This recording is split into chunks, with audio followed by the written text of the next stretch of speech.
जय जय राम कृष्ण हरी। बोला पुंडलिक वरदेहरी विठ्ठल श्री ज्ञानदेव तुकाराम। पंढरीनाथ भगवान की जय। संत सद्गुरु गणेशनाथ महाराज की जय। आज यहाँ पे संत सद्गुरु गणेशनाथ महाराज जी के 162वें आगम पे प्रवचन कर रहा हूँ। इसमें उन्होंने वैष्णव जन तो तेने कहिए जो पीड़ पराई जाने रे, उसका स्वरूप बताया है।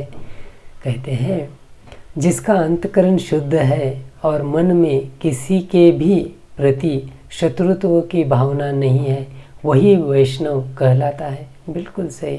और यही वर्णन मेरे संत नरसिंह मेहता जी अपने अभंग में कहते हैं कि वैष्णव जन तो तेने कहिए जो पीड़ पराई जाने रे, पर दुखे उपकार करे तो ये मन अभिमान न आने रे।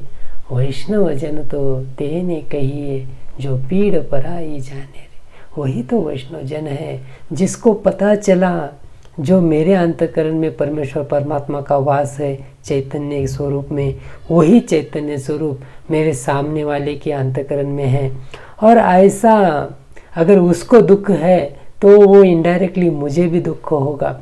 जैसे मेरे हाथ पाँव है, अगर हाथ को कुछ लग गया तो मन को वेदना होती है, पाँव को कुछ लग गया तो मन को वेदना होती है।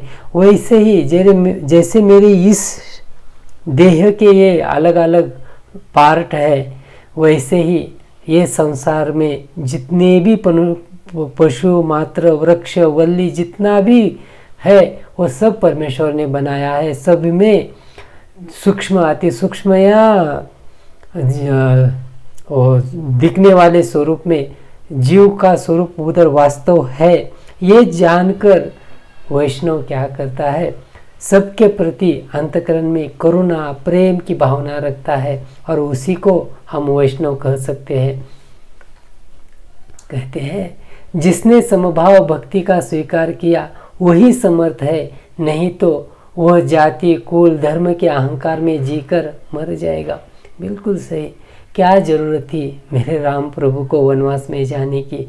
क्या ज़रूरत थी कि एक मेरे भक्त शबरी के लिए झूठे बेर खाने की?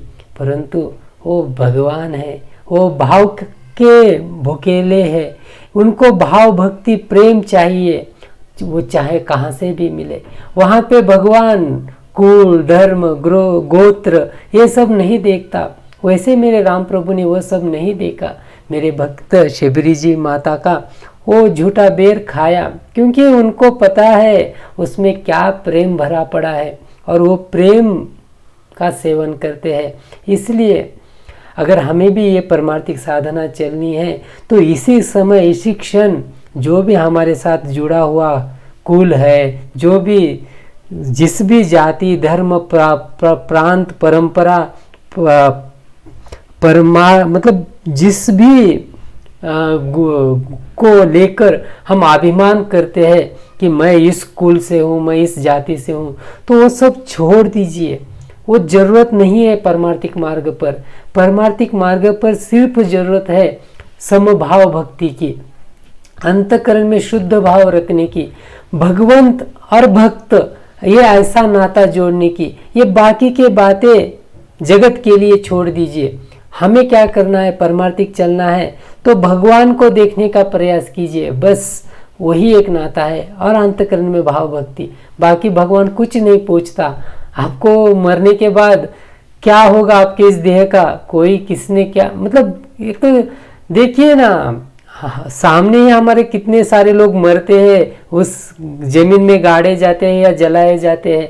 उनका कहाँ, उनको कोई कुल गोत्र उनको बचाने आता है क्या? कुछ नहीं बचाता, कोई नहीं बचा सकता। और एक दिन सबको जाना है इस मिट्टी में, क्योंकि मिट्टी से बना है तो मिट्टी में तो जाएगा ही। तो हमें क्या करना है, जाने से पहले वो खुद का आत्मस्वरूप देखिए, शुद्ध सात्विक भाव निर्माण कीजिए, वही बहुत है, वही सब कुछ है। जो सांसारिक बातों से विरक्त है वही ब्रह्म सुख की अनुभूति ले सकता है और उसी को पुराणों की कथा से सही ज्ञान प्राप्त हो सकता है। नहीं तो उन पुराणों की कथा का गलत अर्थ निकालकर झगड़ा करने में ही जिंदगी कट जाएगा। होता है ऐसे, जिसको पूरा ज्ञान नहीं है, जिसको आधा ज्ञान है, वो क्या करता है, उसमें कुछ तो कमियां ढूंढता है और वो कमियां ढूंढकर झगड़ते बैठा है कि ऐसा होता है क्या, ऐसे चमत्कार चलते हैं क्या, राम प्रभु सही में यहाँ प्रकट हुए थे क्या, कृष्ण परमात्मा ने ऐसे सच में किया था क्या, महाभारत का युद्ध हुआ था क्या। बोले तो अलग अलग तरह के तर्क वितर्क झगड़ा बहुत यहाँ हम करते हैं, परंतु ये करने की जरूरत नहीं है। हमें कॉमन सेंस यूज करना है। बोले तो सद विवेक, मेरे सभी संत साधु महात्मा भी वही कहते हैं कि आप ऐसे झगड़ते मत बैठिए, आपको जितना चाहिए उतना ज्ञान अर्जित कीजिए। मेरे दत्त गुरु के जिंदगी में 24 गुरु थे, उन्होंने हर एक ऐसे व्यक्ति को गुरु माना, ऐसे सांसारिक, इसलिए कॉमन सेंस बहुत जरूरी है। कोई भी हो, आप चाहे पुराणों की कथा पढ़े, शास्त्र का ज्ञान अर्जित करे या वेदों का ज्ञान अर्जित करे, सभी का ज्ञान का सार इतना ही है कि हमारे लिए, जैसे कि खाना बहुत कुछ तो बनाया होता है, 10 रोटी बनाया होता है, बहुत सारा राइस बनाया होता है, परंतु वो सब कुछ हम खा नहीं सकते। हम कितना खाते हैं, जितना हमारे पेट को हजम होता है, वैसे ही वही शुद्ध सात्विक ज्ञान लीजिए जितना हमारे लिए योग्य है। झगड़ते क्यों बैठते हैं कि ऐसा है क्या, वो वैसा है क्या, चमत्कार हुआ क्या, ना हुआ क्या, वो छोड़ दीजिए। वो चमत्कार के ऊपर चमत्कार, आपको जितना लेना है उतना लीजिए। इसलिए वो कॉमन सेंस यूज कीजिए। संत साधु गणेशनाथ महाराज जी कहते हैं कि सच्चा वैष्णव का स्वरूप जो संत साधु महात्माओं ने बताया, वह जानकर उनके अनुरूप होने का प्रयास करते हैं, वही इस भवसागर से पार हो सकते हैं। बिल्कुल सही है। और यहाँ संत साधु महात्माओं ने ऑलरेडी गीता में, भागवत में, हर जगह ये बातें बताई है कि सच्चा साधु कौन है, सच्चा वैष्णव किसे कहलाते हैं, सच्चा एक महात्मा किसे कहते हैं। अगर ये हमने बातें जान ली तो अंतःकरण में उनके जैसा बनने का हमें प्रयास करना चाहिए। यहाँ उदाहरण के लिए संत एकनाथ महाराज जी का आपको स्वरूप दिखा रहा, ये जो चित्र है आपको दिखाता है कि इसमें मेरे संत एकनाथ महाराज जी एक ऐसे जाति से थे, एक ऐसे कुल से थे जो खुद को बहुत ऊपर ऊंचा मानते थे, और वो ऊंचा मानने के कारण कुछ जातियों को वो बहुत नीचा मानते थे। कोई भी व्यवहार उनके साथ नहीं रखते थे, यानी कि उनको अलग रखते थे। परंतु मेरे शांति ब्रह्म एकनाथ महाराज जी कहते थे कि ऐसा है ही नहीं। जो भी इंसानियत, जो भी मानवता है वो एक है। जैसे कुत्ते की जात एक है, गाय की जात एक है, वैसे ही ये मनुष्य का अगर वर्ग, अगर आपको डिवाइडेशन करना ही है तो ये तमोगुण, रजसगुण और सत्वगुण के बीच में करो। इससे आपको मनुष्य की विभागनी करनी पड़ेगी, ना कि जन्म से। जन्म से तो हर कोई माँ के पेट से ही आता है, हर कोई माँ का ही बच्चा कहलाता है। तो अगर ये बच्चे का माँ के पेट में कोई जाति धर्म नहीं तो बाहर आने से कहाँ होगा। तो अगर आपको उसकी योग्यता देखनी है तो उसका ज्ञान देखिए। इसलिए मेरे कबीर महाराज भी कहते हैं कि मोल करो तलवार का, पड़ी रहन दो म्यान, जाति ना पूछो साधु की, पूछ लीजिए ज्ञान।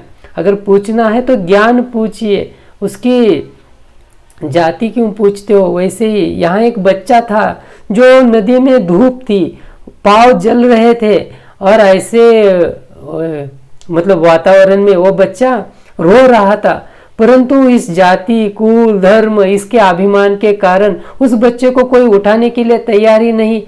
कारण ये था कि वो निचले जाति का था। परंतु मेरे शांति ब्रह्म एकनाथ महाराज जी कहते हैं कि ऐसे कैसे हम रुष्ट हो सकते हैं, ऐसे कैसे हम मतलब एक इंसानियत छोड़कर पशुवत जी सकते हैं। पशु भी अपने बच्चों के प्रति कितना प्यार करते हैं। सामूहिक रहते हैं।